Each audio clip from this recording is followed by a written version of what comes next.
এক লোক মানে হুজুরে বলছিল আর কি হাজী সাহেবকে, যে দেখে রমাদান মাসে তার ছেলে প্রকাশ্যে মানুষের সামনে খাচ্ছে। তো হুজুর ডাক দিয়ে বলছে, মুরব্বী, আপনার ছেলে প্রকাশ্যে মানুষের সামনে রমাদান মাসে খাচ্ছে, এটা তো মানুষ আপনাকে অনেক গালিগালাজ করতেছে, ছেলের কারণে আপনার অনেক বদনাম হচ্ছে, আপনাকে অনেক রাগারাগি করতেছে, গালিগালাজ করতেছে, তা আপনি একটু আপনার সন্তানকে যায় বুঝান। তো হাজী সাহেব দৌড় দিয়ে গেছে, দৌড় দিয়ে যায় ছেলেকে ডাক দিয়ে বলতেছে, বাবা, এই তুই রমজান মাসে এইভাবে প্রকাশ্যে রাস্তার পাশে বসিয়া মানুষের সামনে খাচ্ছিস, মানুষ আমাকে গালিগালাজ করতেছে, তোকে বলার সাহস পায় না, তুই রমজান মাসে খাস। এখন ছেলে ডাক দিয়ে বলতেছে, রমজান মাস আবার কারে কয়? রমাদান মাস? রমাদান মাস তো আমি চিনি না, রমাদান আছে নাকি?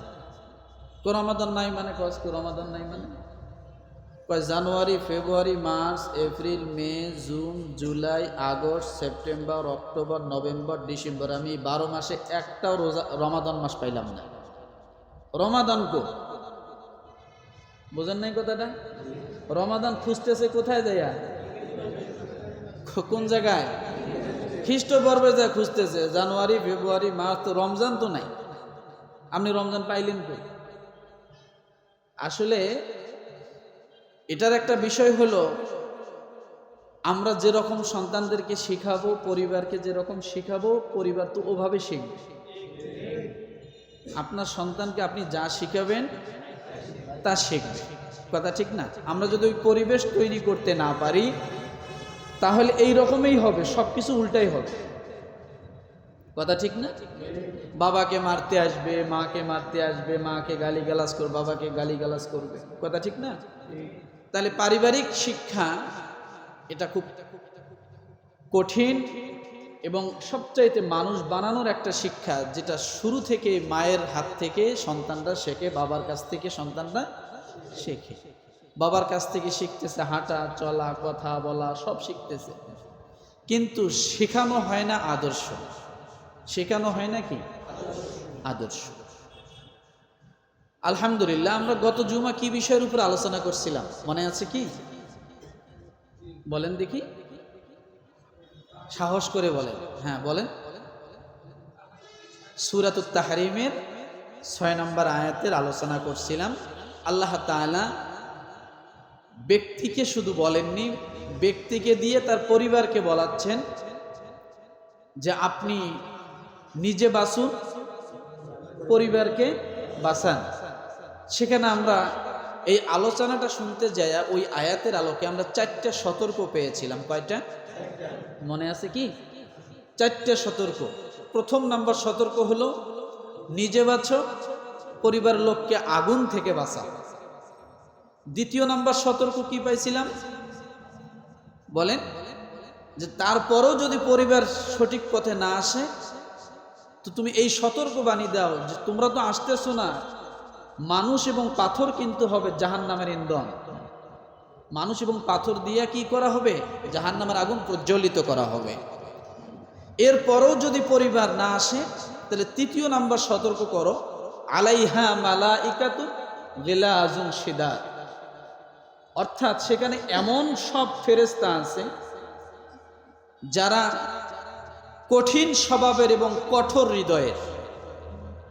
তাদের হাতে যদি তোমরা ধরা পড়ে যাও, তারা তোমাদেরকে কোনো ছাড় দিবে না। তাহলে তৃতীয় নাম্বার সতর্ক। এরপরেও যদি আপনি মনে করেন ফেরেশতা তাই কি হয়তো শাসুর পাবো, এরপরে বলা হয়েছে লা ইয়াসুনাল্লাহা মা আমারহুম ওয়া ইয়াফআলুনা মা ইউমারুন। বলা হয়েছে যে আল্লাহ পাকের হুকুম তাদের উপর যখন অর্পিত হয়েছে, তারা চুল পরিমাণ, বিন্দু পরিমাণ, সরিষা দানা পরিমাণ, জাররা পরিমাণ তারা এদিক সেদিক করবে না, এত কঠোর হবে। তাহলে আমরা 4টে সতর্ক সেখানে পাইছি। নিজে বাঁচো, পরিবারের লোককে, জোরে বলেন, সকলে জবান খোলেন, নিজে বাঁচো, পরিবারের লোককে বাঁচাও। এখন আপনি যদি প্রশ্ন করেন, আল্লাহ সতর্ক করলাম স্ত্রী, সন্তান, পিতামাতা, ছোট ভাই বেরাদার, আত্মীয় স্বজন, তাদের মনটা একটু নরম হয়েছে। কি হয়েছে? কথা বলে। কারণ আযাবের কথা শুনলে মানুষের মন এমনি একটু কি হয়, নরম হয়। তাহলে আগুনের কথা আছে, আবার মানুষকে দিয়ে লাকড়ি বানানো হবে, এটা আছে। এরপরে কঠিন হৃদয়ের ফেরেশতার কথা আছে, এরপরে তারা বিন্দু পরিমাণে এদিক সেদিক করবে না। এত কিছু যখন আমি পরিবারের কাছে বলেছি, তখন পরিবারের মনটা একটু কি হয়েছে? কথা বলেন, একটু নরম হয়েছে। পরিবার স্বীকার করছে, হ্যাঁ আল্লাহর হুকুম পালন করা দরকার। ছেলেটাও স্বীকার করছে, হ্যাঁ বাবা আমি আল্লাহর হুকুম পালন করব। এখন রব্বুল আলামিন হুকুম দিচ্ছেন, পরিবারকে আবার তুমি আমার ইবাদতের দিকে নিয়ে যাও। কার ইবাদতের দিকে? তাহলে এতদিন বলেছিলাম, গত জুমার আগে যা বলেছিলাম তা নিজ ব্যক্তি কেন্দ্রিক আমল।